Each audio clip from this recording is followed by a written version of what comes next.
Fala galera, se você também tá com esse problema, ó, no porta-óculos do seu HB20 que não fecha, ele não trava, o problema é esse aqui. Essa hastezinha aqui, ó, é a que trava lá dentro, naquela pecinha lá dentro, ó. Deixa eu mostrar aqui pra vocês. Ali dentro, essa haste aqui. A minha deve ter ressecado com o tempo, muito tempo de uso, e aí quebrou. Eu já estava procurando essa peça completa para comprar, só que aí essa peça custa cerca de R$1.000 e é um custo alto para uma coisa que aparentemente deveria ser fácil de resolver.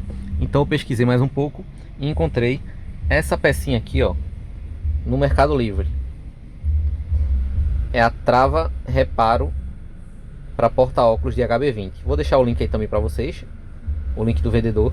Só paguei R$30. E agora eu vou fazer a correção aqui. Vocês observem, ó, que a peça ela tem o mesmo formato do encaixe original.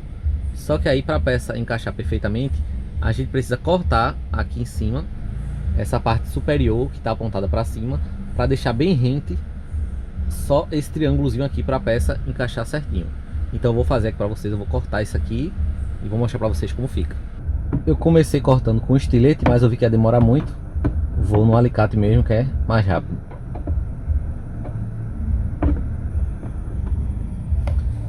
Pronto, tá aí, ficou só a base de baixo.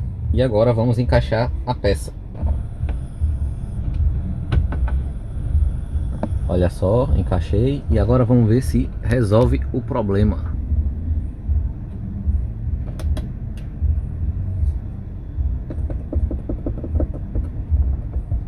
Travou, não tá soltando. Vamos ver se abre. É, aparentemente deu certo. Olha só, fechadinho. Então é isso, pessoal, por apenas R$30 nós resolvemos um problema sem precisar gastar 1.000, beleza? Deixa o like aí no vídeo e valeu!